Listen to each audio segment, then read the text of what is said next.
Good afternoon. I'm Lisa Allen, the Director of Media Relations for the Maricopa County Sheriff's Office, here to introduce you to those who are going to be speaking today and presenting the initial findings of a 6-month-long investigation by the Sheriff's Cold Case Posse into the authenticity of the President's birth certificate and his subsequent eligibility to hold the office of President. Addressing you today will be Sheriff Joe Arpaio. The Sheriff will provide a brief synopsis of the investigation's initial findings. Following his opening remarks, Mike Zullo, lead investigator from the Cold Case Posse, will provide far more details on the findings and how investigators came to their conclusions so far. Dr. Jerome Corsi, is also here. He will detail his involvement in the investigation.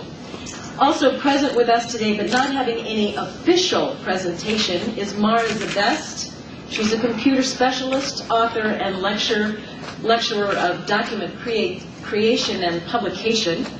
Denise O'Rourke is here. She's one of the Phoenix-based attorneys who worked alongside investigators during the course of the investigation. And Carl Seal, state representative from District 6, is here to briefly discuss his effort to reintroduce legislation pertaining to this particular matter. Once Dr. Corsi finishes his brief remarks, Sheriff Arpaio will conclude the press conference with his final thoughts on the matter. At this point, we will be open to questions. Most of the questions you need to know will be handled by Mike Zullo or Dr. Corsi. In the materials available to you today is a short introduction on all of those participating in today's press conference. This will be what we call a technically complex press conference, and all of us here have endeavored to make it as easy to comprehend as possible. So to facilitate that goal, we have provided not only a lengthy and detailed press release, but the Posse also put together 6 short presentations, which you will see today, helping to explain why investigators believe the veracity of the President's birth certificate and selective registration card are highly suspect. Those videos will be made available through YouTube later today for public dissemination. And just for full disclosure, this press conference is being streamed live as we speak. Here's Sheriff Arpaio.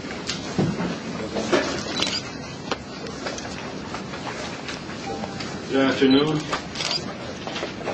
In August last year, a large group of citizens came to my office from the surprise Arizona Tea Party and met with me, asked if I would investigate the controversy surrounding President Obama's birth certificate and his ability to serve as the President of the United States.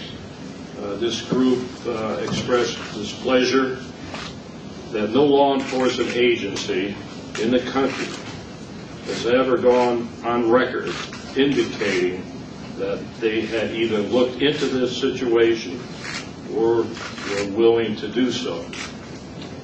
I decided to utilize my cold case posse volunteers to investigate the situation at no expense to the taxpayers. I repeat, no expense to the taxpayers. The cold case posse has received much criminal training and investigations from my office and agreed to take on the challenge. The posse reports directly to the office of the elected sheriff per the Arizona Constitution,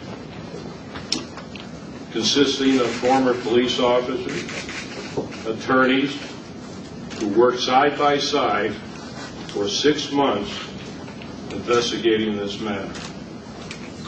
I asked them to conduct the investigation with no preconceived ideas. Call it like it is. The critics will say that this investigation is politics. So let me clear that up on one point. I felt that this investigation could clear the President Obama's name and put people's mind at ease. it would be beneficial to our country as a whole and to the citizens of Maricopa County, Arizona, who came to me saying they felt their concerns were being ignored. The investigation focuses on the electronic file, you'll see, that was presented as President Obama's long-form birth certificate to the American people and to citizens of Maricopa County by the White House in April of last year. The investigation then also led us to a closer examination of the President's Selective Service registration card. Upon close examination of the evidence, we are prepared today to say we believe probable cause exists, indicating that forgery and fraud may have been committed, not only in President Obama's long-form birth certificate, but more disturbing evidence suggests that another fraud may have been committed regarding his Selective Service registration card. At the very least, I can tell you this. Based on all of the evidence presented and investigated, I cannot, in good faith, report to you that these documents are authentic.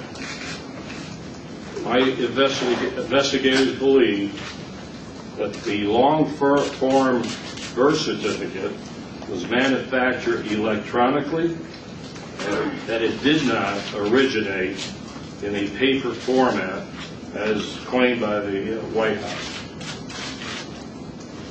How we came to that conclusion will be presented to you by our lead investigator, Mike Zula.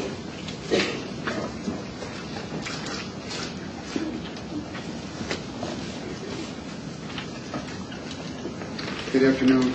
My name is Michael Zullo. I am the lead investigator for the Maricopa County Posse. I want to give you a little background real quick, and I'm going to move into some videos that we made. I am going to ask for your forgiveness.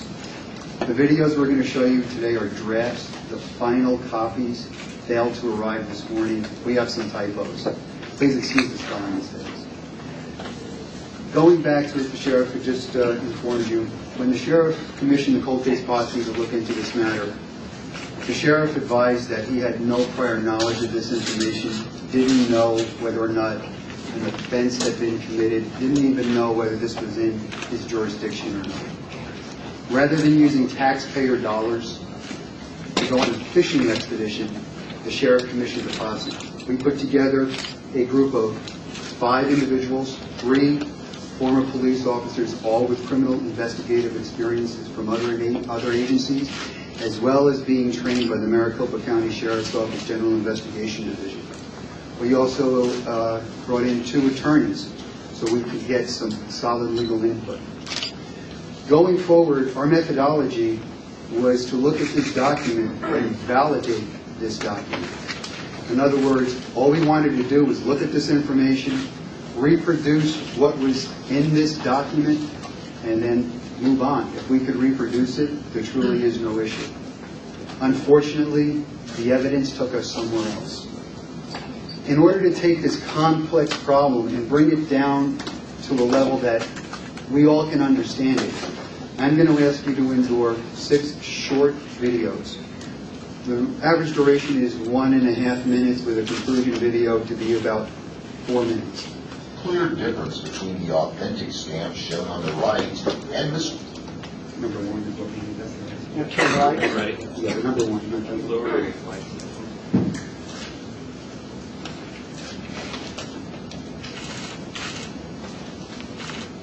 That's not the one we need. Yeah, I'm going back. While he's doing that, the 6th video is going to be a video highlighting Mr. Obama's Selective Service card.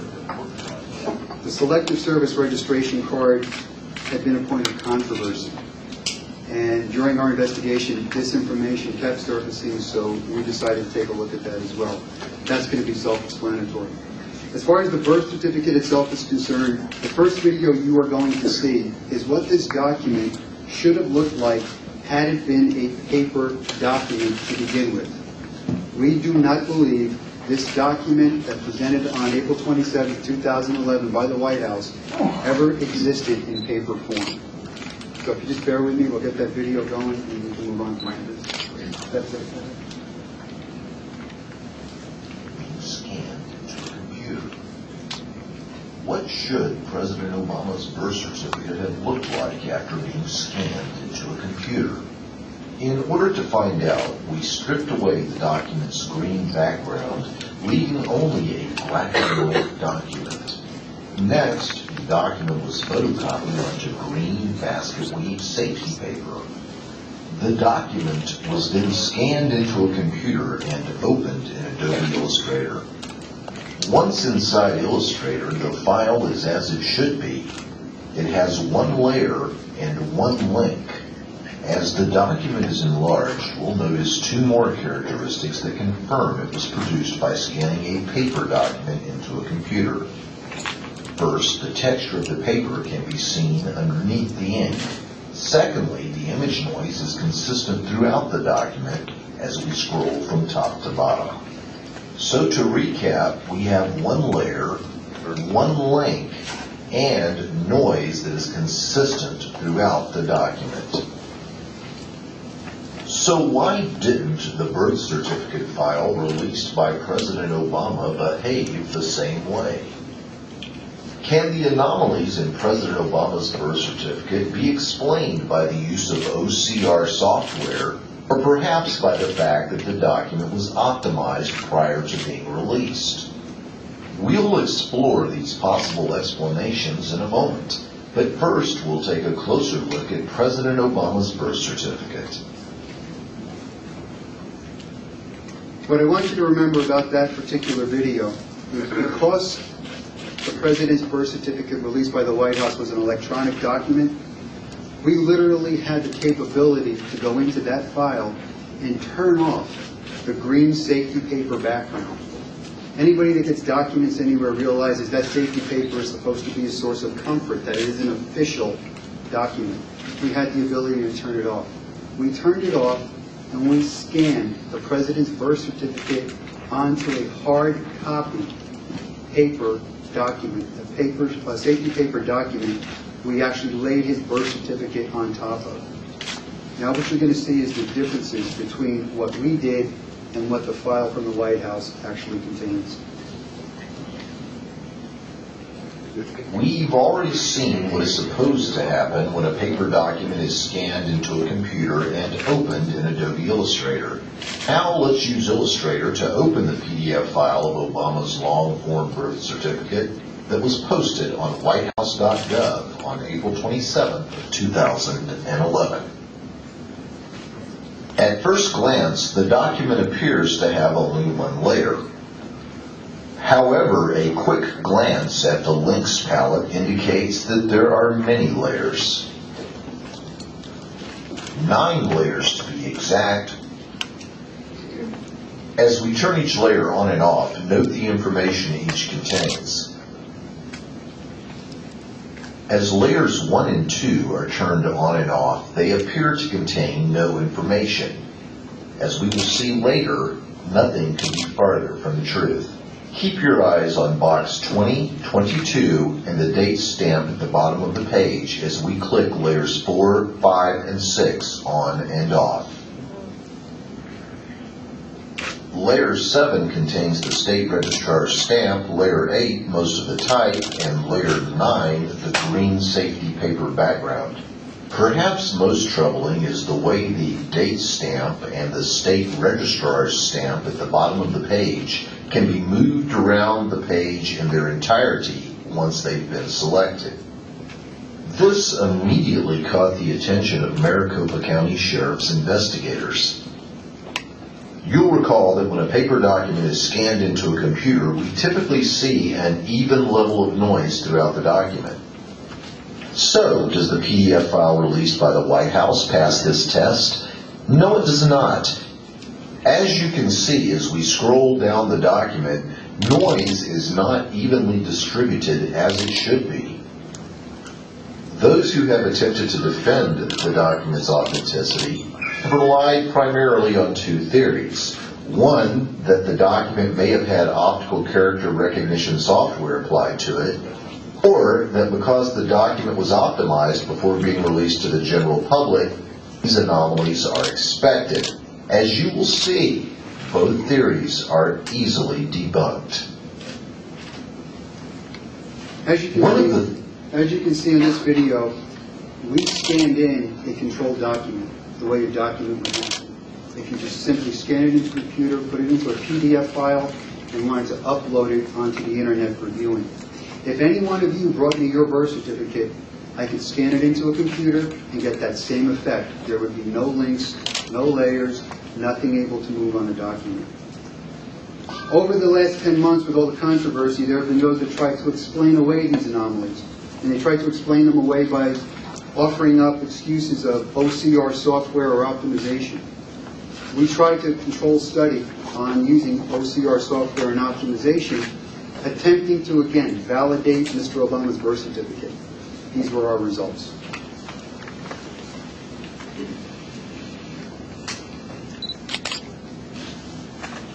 Theories put forth by those who are trying to defend the authenticity of Barack Obama's long-form birth certificate is that the many anomalies contained in the document are there because optical character recognition, or OCR software, was applied to the document prior to its release by the White House. What is OCR software, and what evidence is there that this software was or was not applied to President Obama's long-form birth certificate before being released by the White House? In order to determine whether or not OCR software had been applied to the file released from the White House, we put it through a three-part test. First, can fonts be recognized in the document? Secondly, can words be searched for in the document? And third, can text be edited in the document?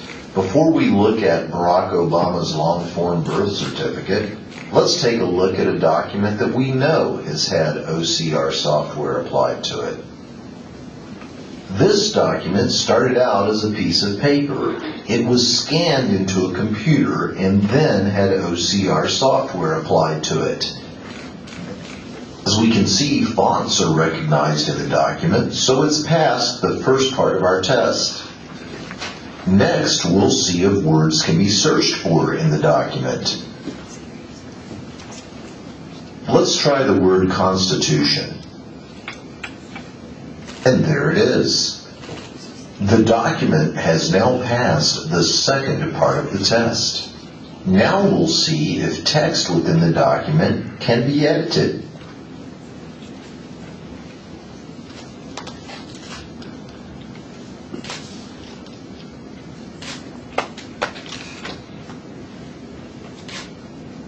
Indeed, it can. The document has passed all three parts of our test. We can state with 100% certainty this document did have OCR software applied. Now we'll put the file released by the White House through the same three-point test. First, we check to see what fonts were identified. As you can see, no fonts were identified, therefore the document fails the first test. Now we'll search for a word that we know is in the document. It would seem that no matches were found. The document therefore fails the second test. Now we'll see if we can edit text in the document. We can't even highlight text so that it can be edited. The document therefore fails the third test. We can say with 100% certainty that the document was not put through OCR software. If the use of optical character recognition software isn't responsible for the many anomalies in Barack Obama's long-form birth certificate, what about optimization? We'll explore this theory in our next video. With OCR software off the table, this is where this investigation really started to turn for us. We were having difficulty reproducing anomalies in the file released by the White House. this really started to become a problem for us. We knew at that point that this document was most likely manufactured. The next excuse that was given up supporting the authenticity of the document was optimization. Optimization, in a nutshell, is just compressing a file, and certain anomalies happen there. We ran optimization tests on the file from the White House on the 27th. A fancy way of saying that a file has been drastically reduced in size.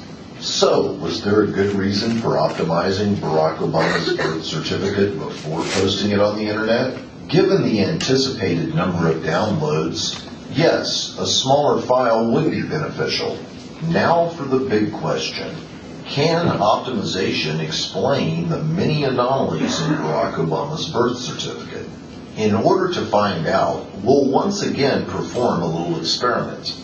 You'll recall that we took Barack Obama's birth certificate, removed the green background, then photocopied it onto green basket weave safety paper. Next, we scanned it into a computer. This time, we also optimized the document. We'll now begin a series of comparisons between the control document and the one released by the White House. Let's start with a look at layers. Optimization produced 45 layers in our control document, which is to be expected with a document of this complexity. The document released by the White House had only 9 layers. Now let's look at the green safety paper background. As we look at this sped-up version of layers in our control document being turned on, you'll note that the green background layer is divided over many, many layers. This is to be expected as a result of the optimization process. The birth certificate released by the White House has 100% of the green background on the 9th and final layer. As you have seen by looking at the control document, this is not an expected result of optimization and implies strongly that the green background layer was created on a computer and inserted behind the other layers as the last step in the computerized document creation process. And now we'll look at the registrar's stamp and the date stamp. The date and the registrar's stamp are contained in part on layer 1. I'll lift layer 1 off of the document so you can see. There you go. Part of the date stamp, part of the registrar's stamp. Now the date stamp is also contained in part on layer 7 and on layer 27. The registrar's stamp, in addition to being contained on layer 1, is also contained on layer 6. Note that both stamps took some of the green background with them. Suffice it to say that the date stamp and the registrar's stamp in a document that has been optimized cannot be moved around the document in one piece at will.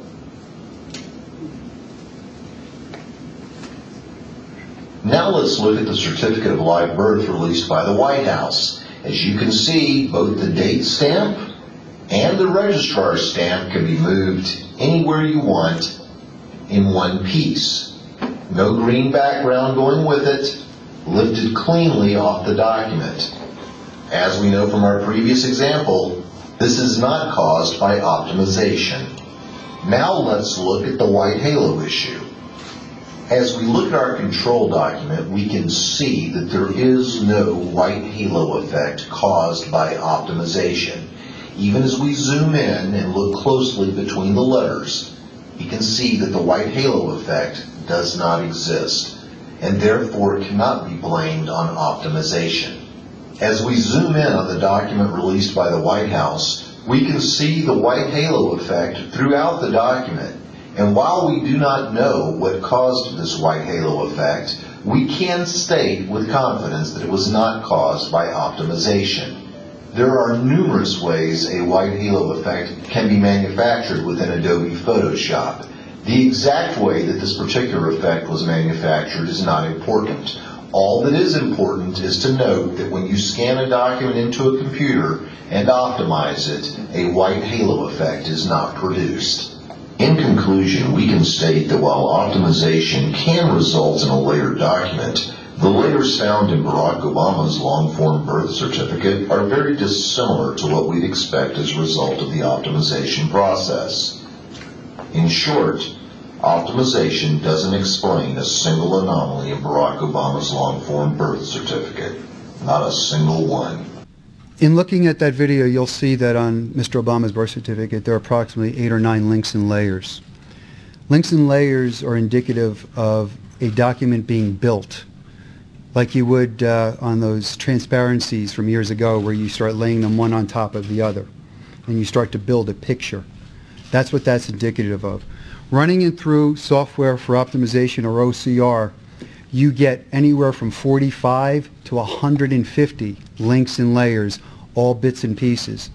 Mr. Obama's is down to about 8 or 9, give or take, on either side. That's an indication of human logic was involved in putting that document together. A computer will not randomly do what it does on Mr. Obama's certificate. The other thing I want you to pay a little close attention to, I believe this is the conclusion video coming up. The register stamp and date stamp. At this point, when we realized that you could pick up that stamp and move it and leave a white background basically outlining all the letters, indicated to us that the green safety paper was the last thing applied to the document.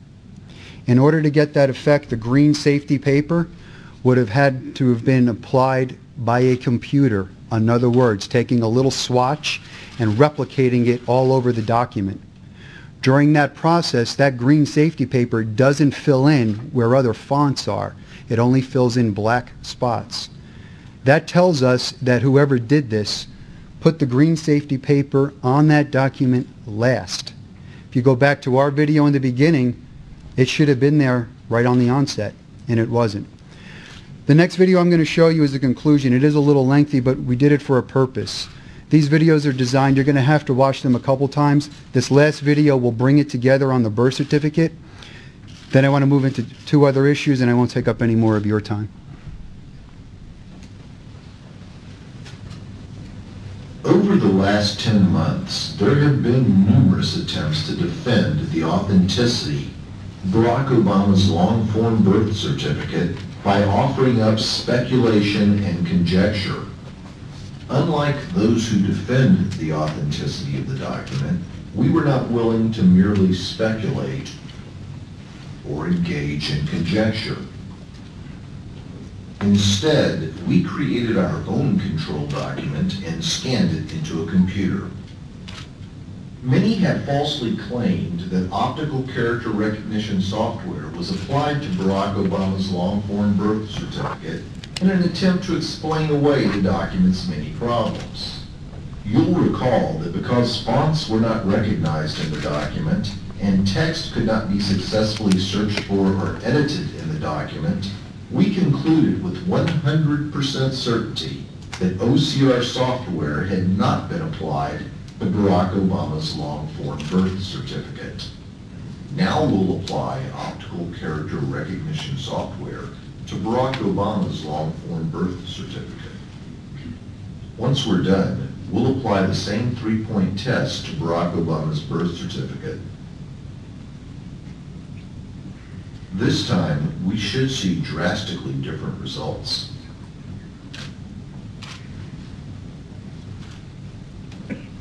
First, we'll look under the Properties tab to see if fonts were recognized. As you can see, they were. Next, we'll see if we can search for a word in the body of the text. We'll choose the word live since we know that it's there. And as you can see, the word was quickly found. Now we'll see if we can edit the word that we found. As you can see, once a document has had OCR software applied to it, you can edit text with ease. Many have also incorrectly suggested that optimization is the panacea for all that ails the long-form birth certificate. But optimization produces layers very different from the layers found in the long-form birth certificate released by Obama. The document released by the White House had only 9 layers. Our control document had 45 layers after being optimized. All attempts to replicate the layering effect through optimization on the long-form birth certificate or a document of similar complexity have resulted in considerably more than 9 layers. In instances where a low number of layers has been produced, the documents being optimized have typically been rather simple in nature, as when author John Woodman used a page from Little Red Riding Hood. In addition to the number of layers being different between the long-form birth certificate released by the White House and our control document, there is another very important difference regarding the layers. As we turn on all 45 layers of our control document, you'll note that there seems to be no rhyme or reason to the organization. Contrast this, if you will, with the long-form birth certificate released by the White House, where layers 4, 5, 6, and 7 all deal exclusively with stamp information. Are we to naively believe that this is the result of a randomized computer optimization process? The fact that the registrar stamp and the April 25th date stamp appeared separately and independently of each other on separate links drew our attention to the fact that they resided on separate independent layers. The fact that the date and registrar stamp were linked and layered in this fashion brings us to the conclusion that they were brought in from unknown sources and placed in a long-form birth certificate document released by Barack Obama to give the appearance of legal certification. Also troubling about the April 25th stamp and the registrar's stamp is the fact that both stamps can be lifted cleanly off the document and moved about the birth certificate in one solid piece. It should be noted that none of the self-proclaimed computer experts claiming to be able to replicate the layers in Obama's long-form birth certificate has been able to replicate this effect with the April 25th date stamp and the registrar's stamp. This document is far too problematic to discuss all of its issues in one press conference. Please note that the issue we are most concerned with is that of the date stamp and the registrar's stamp, which appear to have been imported from unknown outside sources. For if the date stamp and the registrar's stamp, which are placed on the document to give it authenticity, are fraudulent, then the entire document is fraudulent. The last part of that video is probably the most important. The fact that the registrar stamp and the date stamp giving authenticity to the document is a safety factor. It's to tell the public that this thing is true, it's authentic, and it's official. The fact that that date stamp and register stamp has been imported from an unknown source, linked and layered in onto the document, and can be moved around in its entirety, leaving a white halo, tells us that whoever created this document imported that register stamp and that date stamp, laid it on a white background, and then filled in the green safety paper around it. That is not the way, under any law that I am aware of, you authenticate a document. The document has failed every test we put it through. And I want to also be clear so you understand, this was just not a bunch of ex-cops and lawyers running these tests. We went outside to experts, graphic experts, forensic document examiners, and ran these tests. This is serious. This is very serious. When we realized that that register stamp and that date stamp were imported the way they were, we notified Sheriff Arpaio immediately and advised him that we believed we had a forgery. Going forward, other information surfaced regarding allegations of Mr. Obama being born abroad and not in Hawaii. Without having this document to rely on, we were now forced to look into some other issues. There was speculation that he was been born in Kenya. That's been out there forever. We tried to determine, is there a way for us to find out if that's true? We all know that every document surrounding Mr. Obama's birth is basically sealed or doesn't exist, or we're told something about it. We took an unusual step. We knew back in 1960-61 any flight coming in from overseas to Hawaii would have been, I believe, Pan Am or TWA. And we tried to see if there was an opportunity for us to get passenger manifests. There wasn't, obviously. They don't exist any longer. We reached out to the National Archives and asked them the same question.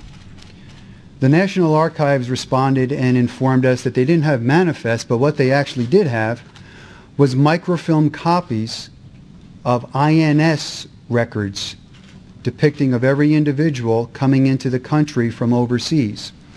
We asked them to copy those records from microfilm onto viewable microfilm rolls for us. They did. I believe we asked for a 10-year span of time, 685 rolls or something to that effect. We asked Mr. Corsi, because he's local in that area, to go down and view those for us. Mr. Corsi went in looking for the month of August 1961. That is the birth date of the president. Not the exact birth date, this is his birth month. Mr. Corsi was examining those records. When he got to August 1st through the day of August 7th, those records disappeared from the microfilm. And they picked up on August 9th and then August 8th and then continued on. We petitioned the archives and asked them why this occurred, if they had any reason, an explanation. To date, they do not. What does that translate to us? We don't know if Stanley Ann Dunham or Mr. Obama as an infant was on an airplane coming into the country. We don't know if he was, we don't know if he isn't, and we cannot make that determination. As a result, we still have to entertain information now that he was possibly born abroad. Another issue surfaced, and that would be Mr. Obama's Selective Service registration card. There have been months and months of debate over the Selective Service card. We had to take a look at the Selective Service card. And what you'll see on one of those diagrams there, you see a blow-up of the Selective Service card. What I'm going to do is I'm going to play this short video to show you what we did and how we came to our determination. I'll expound on it a little bit, and then we'll move forward.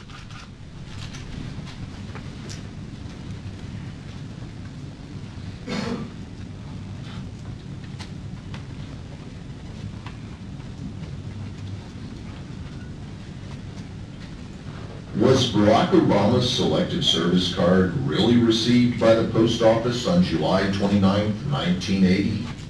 What exactly is the concern with Barack Obama's Selective Service registration? We reviewed multiple Selective Service registration cards. These are just 4 examples. Notice the date stamps on all 4 contain 4 digits for the year-decade marking. This is a copy of the date stamp from Barack Obama's original Selective Service registration card that was made available for public review. These photographs illustrate a standard pica stamp that was used during the 1980s era. The photograph on the upper right shows the pica stamp compartments and stamps that need to be changed out daily, monthly, and yearly. The picture on the bottom right is an example of a loaded pica stamp. These 5 examples are the expected results from the pica stamp used by the United States Post Office. The 2 examples on the far left are from the same post office where Barack Obama supposedly turned in his Selective Service paperwork. Per the United States Post Office, it is policy to use a stamp that contains 4 digits for the year. The stamp below is Mr. Barack Obama's, and it contains only 2 digits for the year. Why? This photograph shows a pica 2008 year stamp and a pica 80 stamp. Since there are no 1980 pica year stamps available, the 2008 was cut between the 2 zeros and inverted. This inverted cut stamp creates a similar effect, which closely resembles the one seen in Barack Obama's Selective Service registration card. This illustration shows what the 2008 pica stamp looks like when cut in half and then inverted. In conclusion, as you can see by looking at the side-by-side comparison below, there is a clear difference between the authentic stamp shown on the right and Mr. Barack Obama's on the left. Look at the distance between the 0 and the innermost circle of the stamp. Look at the distance to the right of the 0 and beneath the 0.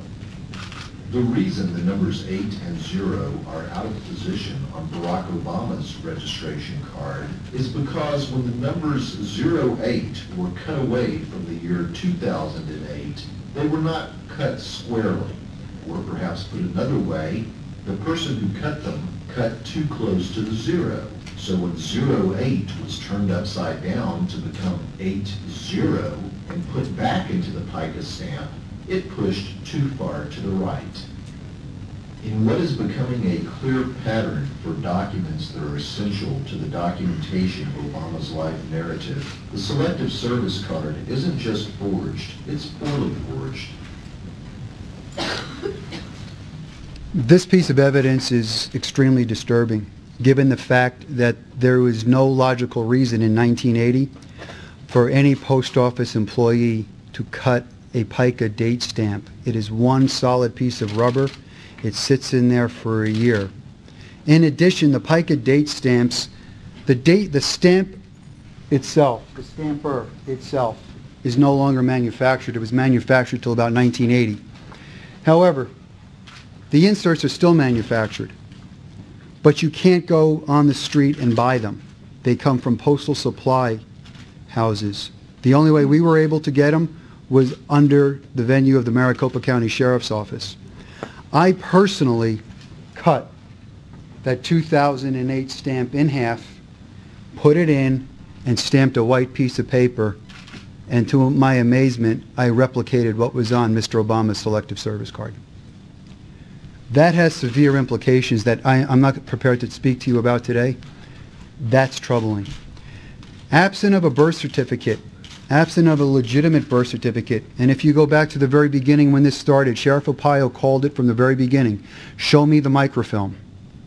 We do not have a single document, absent of that birth certificate, which we do not believe was ever an authenticated document, that proves Mr. Obama's birth in Hawaii or anywhere else in the United States for that matter. We have to see some more information. We would like to see hospital records. We would like to see microfilm.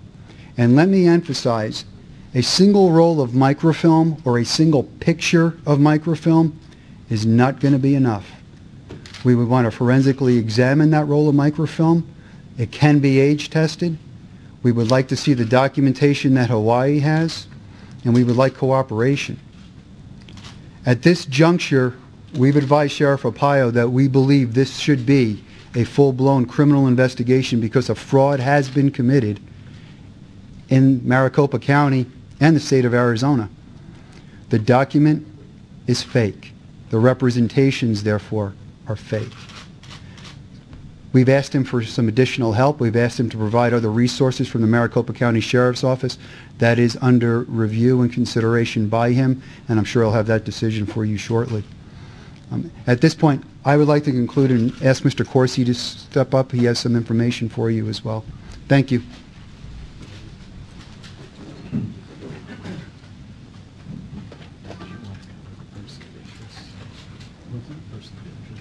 I forgot all about it. I'll address that. Well, address it with you. Yeah, why don't you go ahead and Okay. make that. Mr. Corsi just reminded me of another development. It happened quite recently, and I do want you all to be aware. It's going to be in your press release. We have identified a person of interest in the forgery of the birth certificate. We are not prepared to give you any more information than that, but we have identified an individual.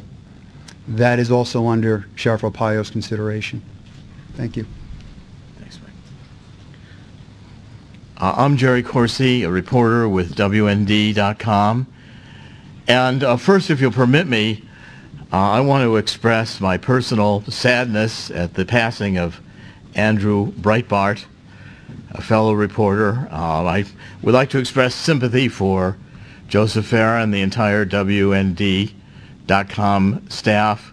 Andrew Breitbart was a courageous friend whom we all admired, and we greatly miss him.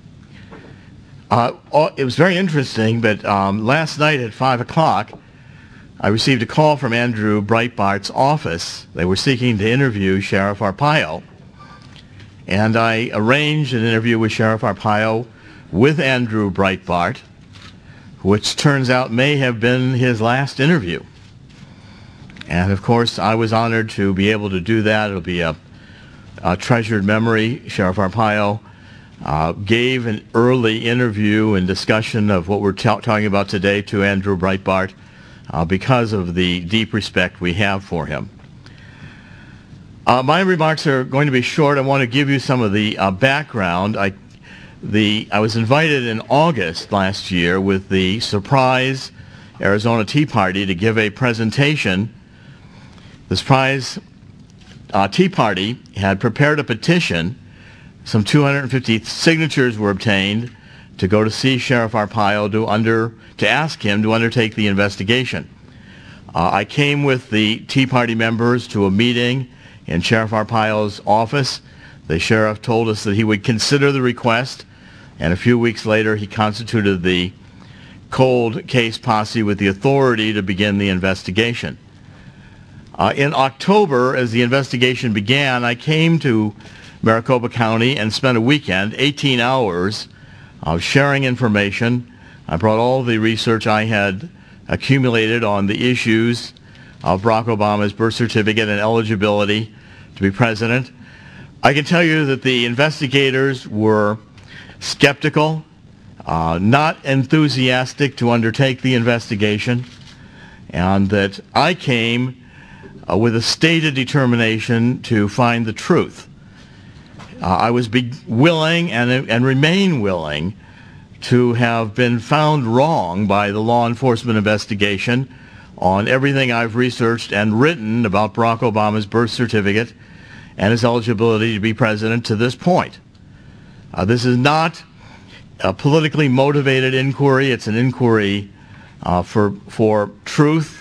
That's why I feel privileged to have participated with a dedicated law enforcement team that has been organized by Sheriff Arpaio and the Maricopa County Sheriff's Office.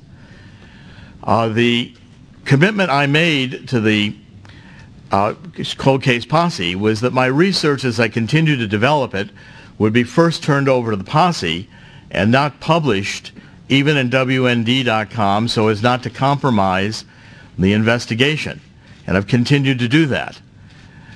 I want it to be very clear that I was not present in the dozens of interviews to corroborate information, the additional affidavits and searching that the posse has done. I participated only when I could contribute or had something to offer. And I participated in none of the deliberative meetings of the posse and did not seek to do so.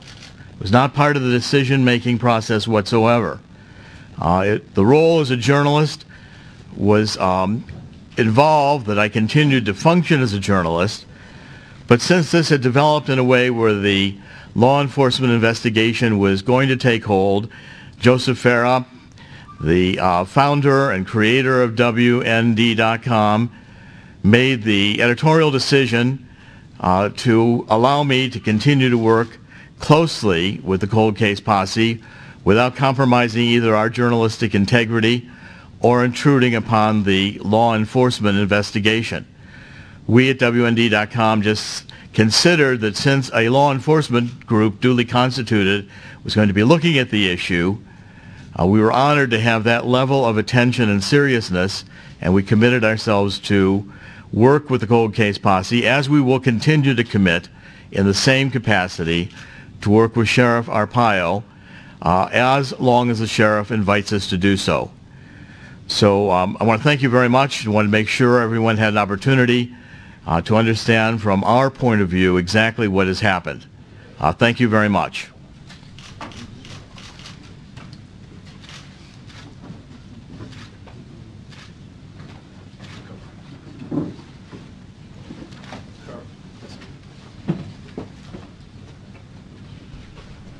I'm going to have some closing remarks, but first, State Representative Carl Seal he has to get back on the floor. He got work to do at the state legislature, but he may want to say a few words. Thank you. The information released here today, as the investigators have talked about, is extremely troubling. I stand ready to support Sheriff Joe at the state legislature, as a great many of my colleagues do. Unfortunately, not a lot of them could be here today. We are in session right now, and I'll be leaving shortly to make sure that I get back in time to cast any important votes. I've had bills, as you know, in the former legislature to deal with this issue. I do have a bill pending to deal with this issue, and I trust, in light of this new information, as it becomes greater and greatly expanded publicly, that it will give new life and new support to the bill I have presented before the legislature currently, which will help not only address some of these concerns in front of us, but future concerns to make sure that in the future we maintain the integrity of our ballot and make sure that any candidate seeking public office meets the criteria that the office they seek, and give the power to government to enforce our Constitution. I feel it incumbent upon me, not only as a public official, to preserve, protect, and defend the Constitution, as every sworn officer does. I once again commend Sheriff Joe for taking the courage, as he usually does, on tough issues to do the right thing. And I trust, Sheriff Joe, that many of my colleagues will soon join publicly in that, and many of them, I'm sure, will be willing to answer questions from the media. So with that, I do need to depart. I would normally stand ready to answer questions of the media after this. However, I do need to get back to the legislature. So should you wish to contact my office, I'll be happy to comment on this subject. Thank you again, Sheriff Joe. Phone number? Yes, my office number is 602-926-3018. Thank you very much. God bless America. Thank you, Joe. Thank you. Thank you. I want to make a couple of closing remarks, if that's possible. You saw the information that was presented. We have a lot of media here. I'm sure some already has, hate to say that, inferred that this investigation is pointless, silly, trite. I hope that maybe you'll have a change of opinion. I'm talking to the media now. If these documents are forged, and we believe as a result of the investigation that there is enough probable cause to say they are, then a crime has been committed. I am not accusing the President of the United States of any crime. We have to further this investigation to determine who, where, when, and why these documents were what we feel forged. My challenge is where to take these findings. Now, I'm an ex-federal guy, 30 years as a top federal law enforcement official. I know a little about the federal government. What other governmental entities have jurisdiction over this matter? I have a little concern with that.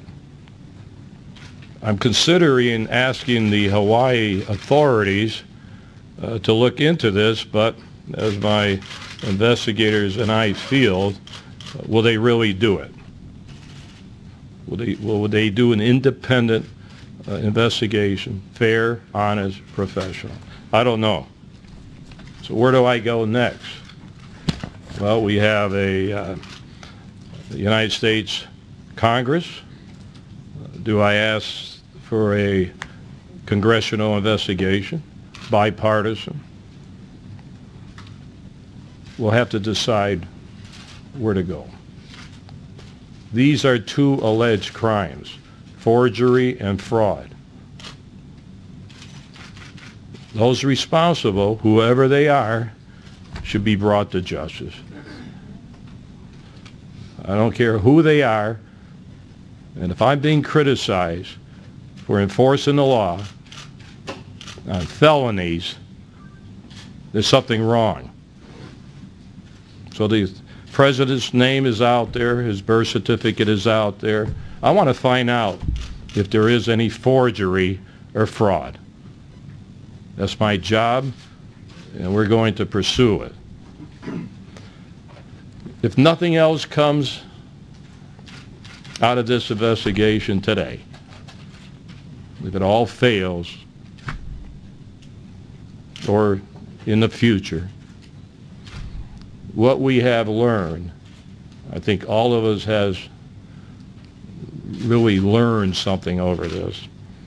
We need a better process to vet people running for President of the United States of America, if nothing else comes out of this. I'm very, I want to thank my professional Posse, you especially, Mike. Thank you. And we have other expertise. I think you forgot one thing.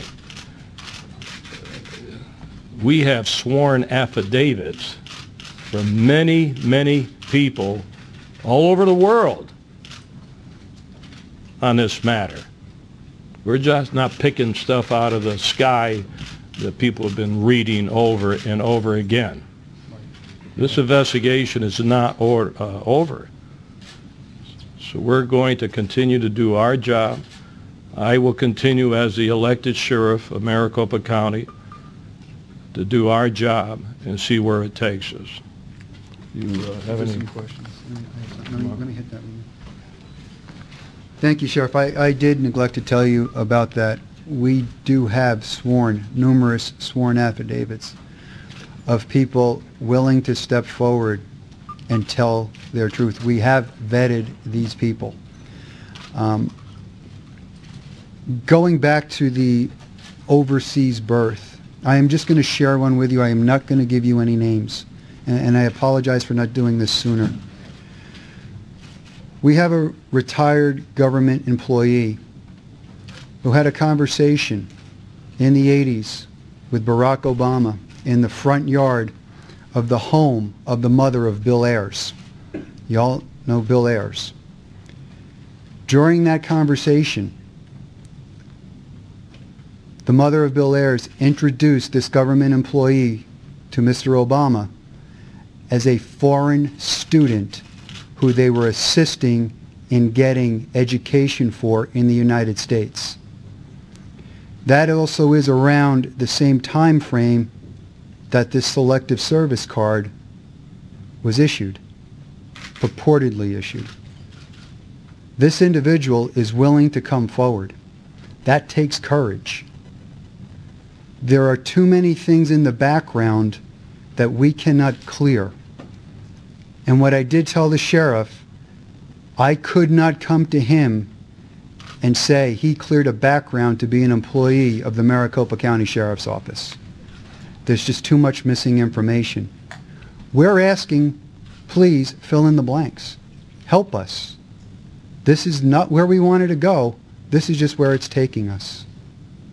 And I apologize again for not bringing that to you. You have any questions Sheriff, for Mike? you're saying that you're not accusing the sheriff or the president himself of any kind of forgery or breaking law. Yet you are accusing him of basically living a lie. What was that? You're not accusing him of a crime, but it appears you're accusing him of living a lie. No, I don't know about that. I didn't say that.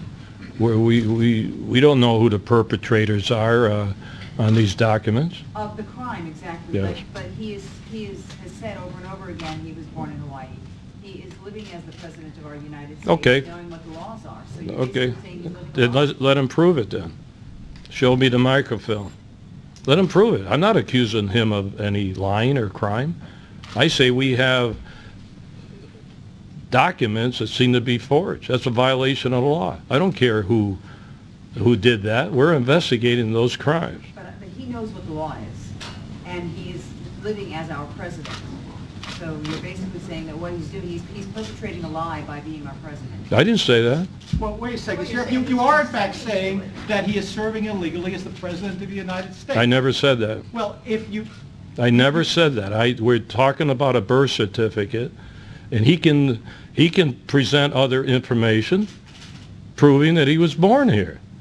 I'm just talking about a birth certificate, possible forgery and fraud. That's all. Well, let me ask you a question, Sheriff. Mr. Obama's been president for 3.5 years. This issue has been debated up, down, sideways. Documents have been out there. At the risk of being a pain in the butt, why should I believe that the sheriff from one county in Arizona has more evidence than folks from 50 states who have been looking at this? Clearly, some of them with an eye on... Does anybody ever come up with this information? Show it to me. Who has come up with this information? No one. Sheriff Joe, Until we did it.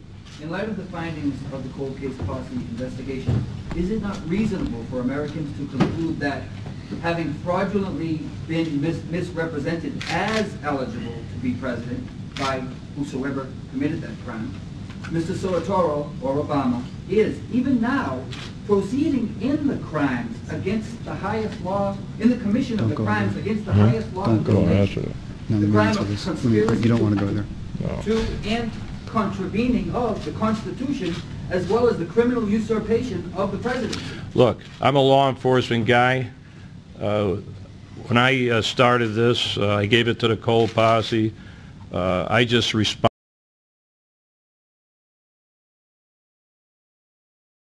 to 250 people. They asked me to look at it. I was hoping probably that we could resolve a lot of these problems with the president and get this issue away, forget it. But it's not my problem they came up with this information and documentation. What do you do with it? Do I just throw it in the wastebasket and forget it? I'm not accusing anyone of anything until we find out who may have committed these alleged crimes over this birth certificate and the Selective Service card. That came to our attention. What do? I don't care who it is. Someone did it, if it's false, and I think we made a pretty good case here. When you say that 50 states have looked at this, okay, show me how far they went, and show me any law enforcement agency that looked into it, Howie. So don't go telling me I'm the only sheriff to look into it. Explain why, as an Arizona lawman, The what? With jurisdiction here in Maricopa County, it falls to you to investigate the birth of the president in Hawaii. Want me to do it? Yeah, you want to do it? I got the law here too. We'll explain it for you. Let me try to put this in the proper context for you. The sheriff is the sheriff of Maricopa County. You all know that. And I could use myself as a personal example. I am a resident of Maricopa County. I live in one of the districts that the Maricopa County Sheriff services. The fact that this document was created, and we believe it's created, we are not accusing Mr. Obama of creating this document. I want to make that really clear. We are not doing that. I don't know if the man knows. I don't know anything really about Mr. Obama's involvement, if any, and I don't believe there is, in anything having to do with this. That being said, when the White House took an electronic document after prodding for 10 months, and I believe it was Donald Trump who was carrying the torch, calling it a fraud, finally the White House produces a document. But the truth of the matter is they didn't produce a document. They produced an electronic file. And I don't have the time here to go back and tell you the convoluted story getting to that.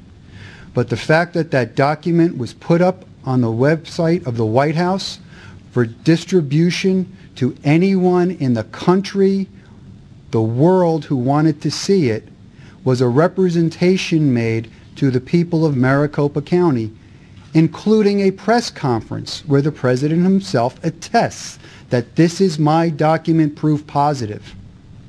You fraud one person in Maricopa County with that, You fraud every person in Maricopa County. Subsequently, you fraud every person in the 14 other counties. That incorporates the state of Arizona. Keep going. You know where it ends up. It's the whole nation. He is looking out on behalf of residents of Maricopa County. The sheriff has told you he would like a congressional investigation. Okay, one more question here. Sheriff Arpaio, could you address directly the issue whether this is politically motivated, given that you're being investigated by the Justice Department? Well, we started this investigation 6 months ago before the Justice Department released a 22-page report in a press conference in December. It has nothing to do with politics. I said from the beginning that I want the truth. I don't care where it falls. In fact, if we could prove that the president, that birth certificate was real, he was born here, I would be very happy with that. Very happy. But we have obstacles here. What do I do with this? What's politics have to do with it? I don't need this for politics. I guarantee you. Sheriff, let me come back to Mr. Zullo's point here. He is saying that that Barack Obama, A, stood up and said, this is my birth certificate. B, the White House put it up. They're back to the earlier question. If A and B are true, then C is true that you are in fact accusing the president of lying, and B, the White House of being engaged in a conspiracy. Since he swore, he said, this is my birth certificate, and you're saying that appears not to be the case. I didn't say that. Once again, we're looking at a birth certificate and see if it's a legal document. That's all. You're saying, let's see what happens from there. But you're saying it's forged. You're saying the White House put a forged birth certificate on the World Wide Web. True? Answer that. He can answer that a little better. After what you've seen here today, you have to come to the conclusion that the document is manufactured. It's got links and it's got layers. And it was put up on the White House website. I'm going to go one step farther for you. We have identified the computer manufacturer, where that document resided 20 minutes before it was uploaded onto the White House website. It was sitting in a computer. It is built, manufactured by layers. If it wasn't, we would have told you. We showed you how it should have looked. The fact that the President of the United States is saying that this is his does not mean we are accusing him of creating this or having any hand in this. We're not. You're jumping to that conclusion. We would like to find the individuals who did it. We would actually like to start with the person who pressed the upload button and work backwards. We'll probably find them. Mr. Zullo, you're seeking transparency, and yes. So are we. So in the interest of transparency, can you talk about your political affiliation? Are you a Tea Party member? Are you a Republican? No, I am a Republican. I am a Republican. I'm not a Tea Party member. And I'll give you my funny little story. This was not on my radar screen. This issue was out there. I don't know really, at that point, really much about it. I didn't know who Jerry Corsi was. The name was familiar. But I'm not a political junkie. It'll be a little comical. I was literally sitting in front of my computer eating a bowl of Cheerios when I was asked to come down and see the sheriff. This was not on my radar screen. I was the one who led this investigation trying to validate the document. Attorney O'Rourke is in the audience and she could testify to that. For 3-4 weeks of our meetings, I want to validate this thing. I didn't want this to happen, but it did. Sheriff, if I could just ask you a quick question. You say this is not politically motivated. In a county that has as much going on right now with immigration and everything else, which you've been at the forefront of, what is your motivation for pursuing this as doggedly as you are? I'll tell you why. It may be corny to you. One thing that I'm not going to criticize you, it's really interesting. You come up with evidence and all you want, you don't care about all that. You just want to know what motivations are. I guess every time I do an investigation, there must be a motivation why it went. No, okay, I'm going to answer it. I'm going to answer the question. It's very simple. In my heart, I'm an elected sheriff. I serve the 4 million people in this county. When 250 people come up to me and say, Sheriff, you're the chief law enforcement officer, will you look into it? I'm not going to throw it in the wastebasket and forget it. So I did look into it, but so you can't criticize me and say, Sheriff, you're spending all the taxpayers' money. What did I do? I gave it to my volunteer posse. It didn't cost 1 penny for what they have come up with. Not 1 penny. And in a county of 4 million people, 250 people should constitute this much fanfare? Sometimes it takes one person to open up an investigation. But what Sheriff, about excuse me, your office has been accused of mishandling hundreds of sex crimes and overlooking other investigations. Why prioritize this for the cold case Posse? I didn't prioritize anything. They're free. What else are you working on? No, hold on. You're talking about something that occurred 5 years ago that we took care of, and you keep bringing that up. I do all different types of investigation. I think this is a pretty important investigation. I think it's really important.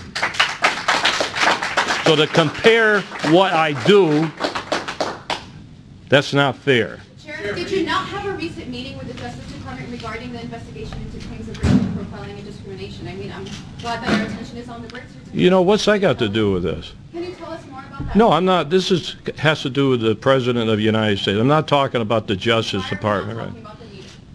Why would I have to? This isn't what this is for. I had no problems with the Justice Department. Have you not met recently with them, though, regarding that investigation? I'm not going to talk about it. That's another situation. Sheriff, are you Sheriff? It's a federal felony to create a U.S. Postal Service indicia. And I was wondering if you're going to turn this over to the U.S. Postal investigators who would investigate a felony of this nature. So am I going to turn this over to the federal investigators? No, federal postal. Oh, okay. Or the Attorney General? Should I turn it over to the Attorney General of the United States? Haven't decided where to go with this yet. And that's going to be a big decision that I have to make, but I can't let it die. We have evidence. We went public. I just can't forget it now. So if someone is going to have to look at it. So I'll have to make that decision. That's a tough decision to make. You say you're not accusing the president of a crime. Who are you accusing of this crime? I'm not accusing anybody until we You said determine. a crime doesn't just happen. I haven't accused anybody. We haven't found that out. Give us some time to find it out. To perpetrate the forgery and the fraud, though, right? The what? The forgery and the fraud, which you allege happened on Yeah, the birth certificate right, and the okay. Selective Service code. Yes. You said you're not accusing the president. Who are you? I'm not accusing anybody. Well, how does it happen then? Because we're going to find out who did it. We don't have the person yet. What do you mean accusing anybody? That's what we're working to find out who did it. So then we'll talk about it. Find out who did it. Pardon? What are you going to do next to find out who did it? I just said I'm going to have to make a decision whether to have congressional hearings or turn it over to an appropriate law enforcement agency, whether it's in Hawaii or overseas, and make that decision. Sheriff Joe, referencing your comments about the mother's house of Bill Ayers and the comments that your witness has being introduced to the young Obama. That was me. We're only going to take a couple more questions, and you can answer that. What about Occidental, Columbia, and Harvard University? Wouldn't they have a duty to release that information if he was attending their schools as a foreign student in defense of the Constitution? Wouldn't they have a...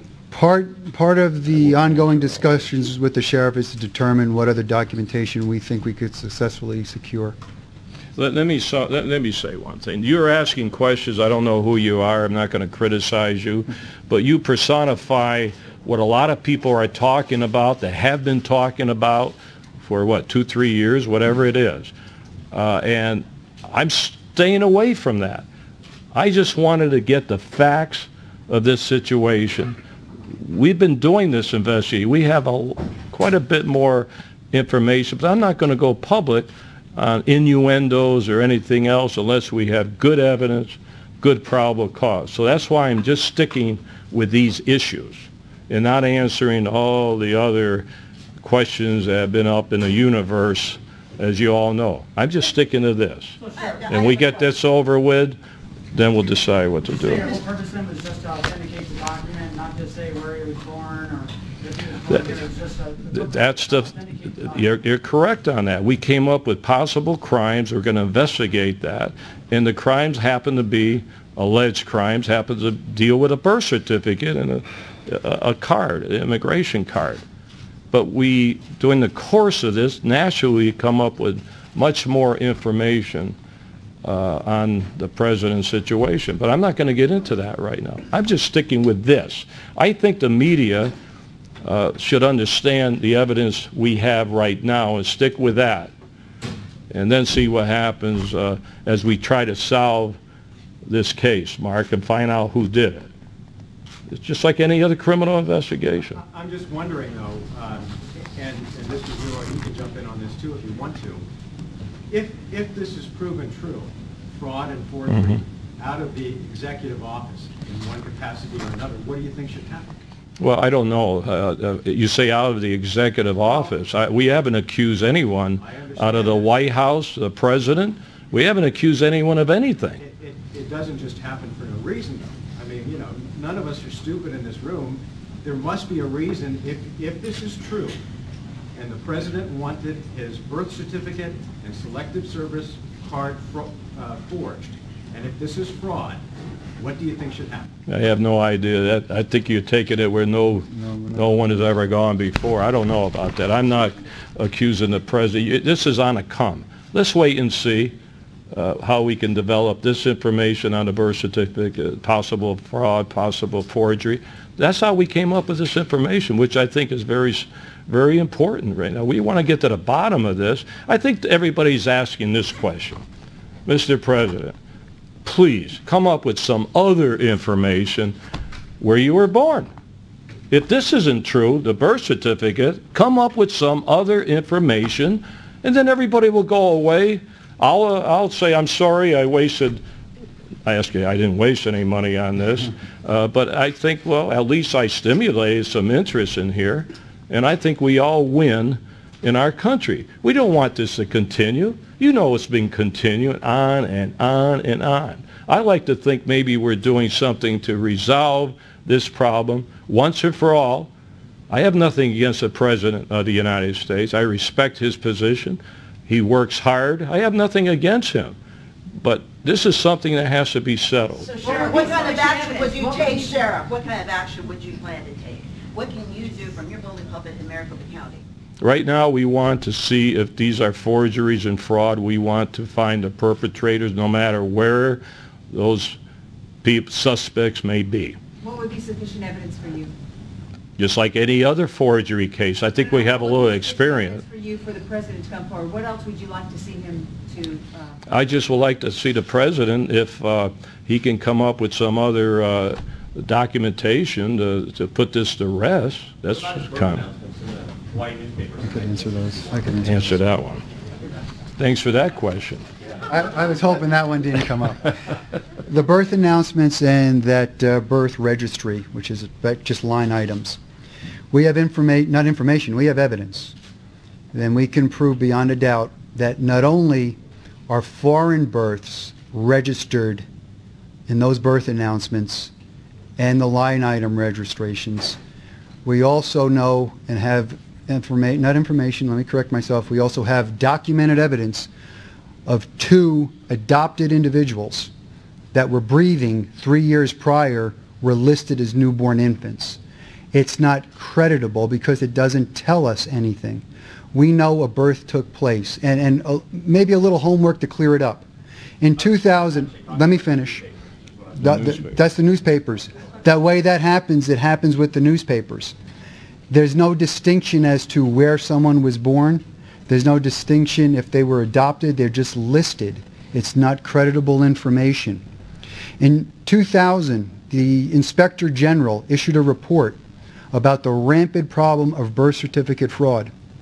And within the opening paragraphs of his report, he states that a birth certificate's intended purpose was only to register the event of a live birth, not anything else, and in and of itself is not credible information to prove identification or citizenship. There has to be other documentation to be considered. That's right from the government. So We how didn't did do he that. get? So how did he get a passport? You know, I mean, somebody had to examine That's a good some point. documents to give the man a passport. I'm assuming he has If one you want since to, he I don't traveled. want to, sir, our investigation is still ongoing, and that's a great question. I just cannot answer it here for you today. And what about the fact that his mother is American? You know, That's a Second Amendment issue, and I'm not here to answer that. Listen, this is continuing. We're not done yet. I want to thank Dr. Corsi Second, and I'm sorry, everybody. Article 2. And we're going to do the best we can to resolve this matter.